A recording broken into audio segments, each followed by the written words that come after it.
Are you struggling to choose between the Bay of Islands and the Coromandel Peninsula for your New Zealand trip? You're not alone. In this video, you'll get my insider travel tips to help you decide on where to go and how to make the best out of your valuable holiday time. But here's a twist. It's not just about where to go, but when to go. So let's dive in and make sure you get your trip of a lifetime. Did you know that the Bay of Islands has 144 islands and the Coromandel has more than 400 kilometers or 250 miles of coastline? So what more will you discover in this video? Number one, locations. We'll break down the key locations and attractions for the Bay of Islands and the Coromandel Peninsula. You'll be surprised at how similar these destinations are. Number two, you'll learn how to maximize your time for whatever region you select. Number three, you seamlessly fit either location into your overall travel plan so everything flows smoothly. Believe me, it's those simple tweaks that will make all the difference.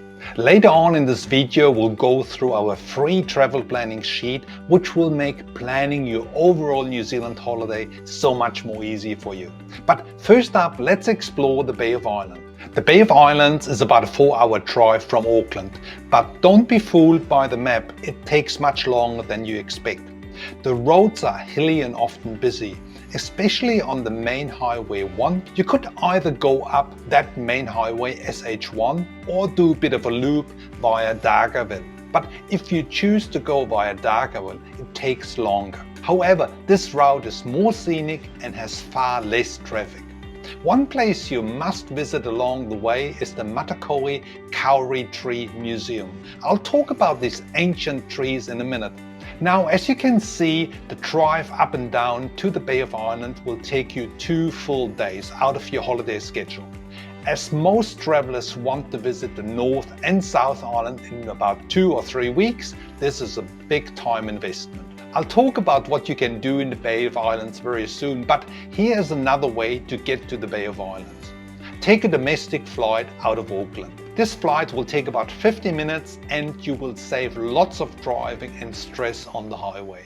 Then you can rent a rental car from 𝗪𝗪𝗪𝗪 Airport and spend your time exploring from the minute you arrive. Then either fly back to Auckland or you drive one way back to Auckland. Now, as mentioned before, the most important planning step is actually on how you include your time in the Bay of Islands. We'll talk about this important planning step very soon, so stay tuned. Now let's talk about what you can actually do in the Bay of Islands. There are a truckload of videos on YouTube, so I won't go into all of the details, but here is what I would recommend you to consider. Number one, base yourself for 3 nights in 𝗪𝗪𝗪𝗪 or 𝗪𝗪𝗪𝗪. I personally like 𝗪𝗪𝗪𝗪𝗪 better because it has more of a village feel. So you have 2 full days available for this area. On day 1, head out into the waters of the bay, either sailing, kayaking, snorkeling, or doing a cruise with a stop on one of the islands. I'll put some nice tour option links in the description box below. On the second full day, head over to the Waipua Kauri forest and then further north to Cape Reinga. It will be a long day, but it's so worth it. The kauri trees are ancient massive pines which can grow up to 2,000 years of age. There are some massive samples in the Waipua State Forest. If you have a bit of time available because you flew up to the Bay of Islands, you must visit the Waitangi Treaty Grounds near 𝗪𝗪𝗪𝗪. Boom! You got a bit of an overview on the Bay of Islands. Now hang in there before it gets even more exciting and interesting. If you find this video helpful, please hit the subscribe button below to stay in touch for more helpful travel videos to come.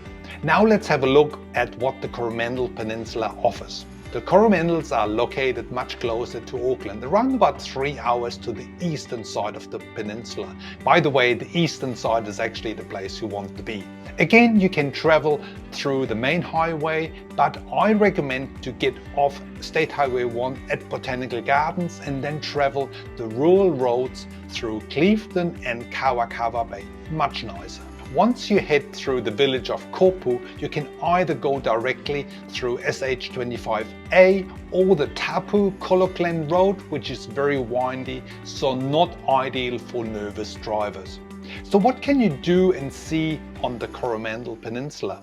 First up, stunning beaches such as Cathedral Cove or Hot Water Beach. Yes, there's hot water coming out of the beach. You can also see the giant kauri trees. Sea kayaking is great at 𝗂𝗄𝗃 Beach, or snorkeling. Yes, there's also sailing and boat tours galore. So what's the climate like? For the summer months, quite tropical. It's very similar to the Bay of Islands actually. So as you can gather, the Coromandel Peninsula is very much like the Bay of Islands in what it can offer to visitors. But there is much less driving involved. Plus, it can easily be incorporated into your overall travel plans for both the North and the South Island.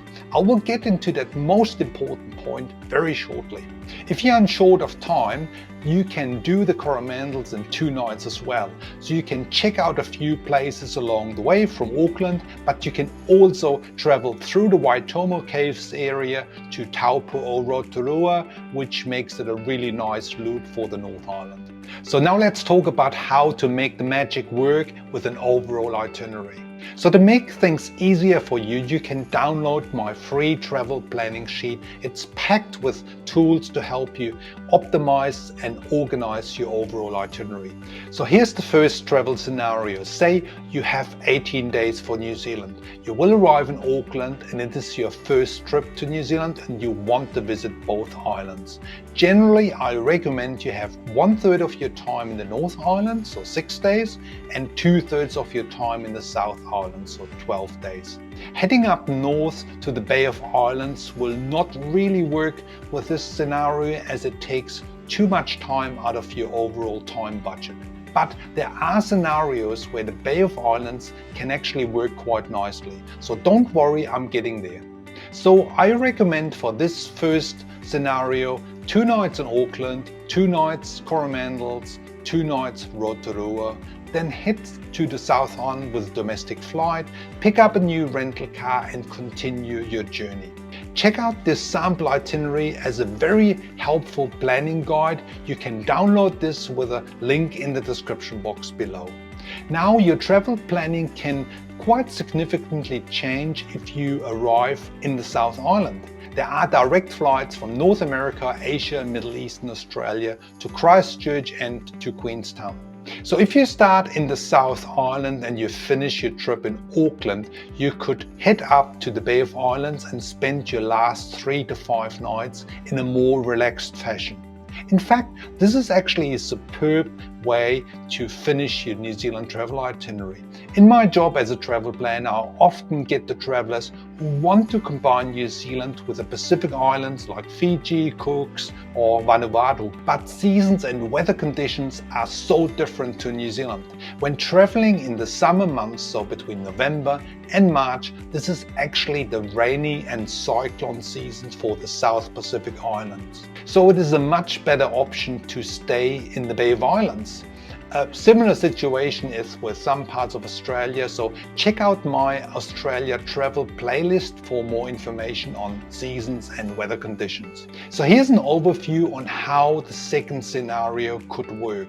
Christchurch 1 night, Tekapo, Mount Cook 2 nights, Fiordland 2 nights, Wanaka 2 nights, Punakai and Franz Joseph each 1 night, Nelson 3 nights, then a flight to Rotorua 2 nights and then up to the Bay of Islands for 4 nights. The drive from Rotorua to the Bay of Islands would be a long one, so you could take either a domestic flight or drive or do one-way flight and one-way drive back to Auckland. So you can find links to great rental car options and accommodation suggestions in the links in the description box below, as well as on the sample travel planning sheets. So here's a third scenario you could do this all. Arrive in Auckland, and often you would arrive in the early morning hours, and instead of staying in Auckland, take a domestic flight straight away to 𝗪𝗪𝗪𝗪.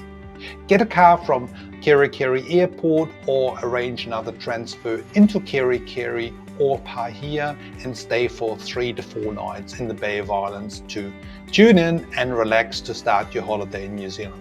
Depending on the time you have available, you could either drive south by car or again take a domestic flight and visit other parts of the North and South Island. So now you have a better idea of what to expect from the Bay of Islands and the Coromandel Peninsula and how to manage your valuable holiday time as efficient as possible.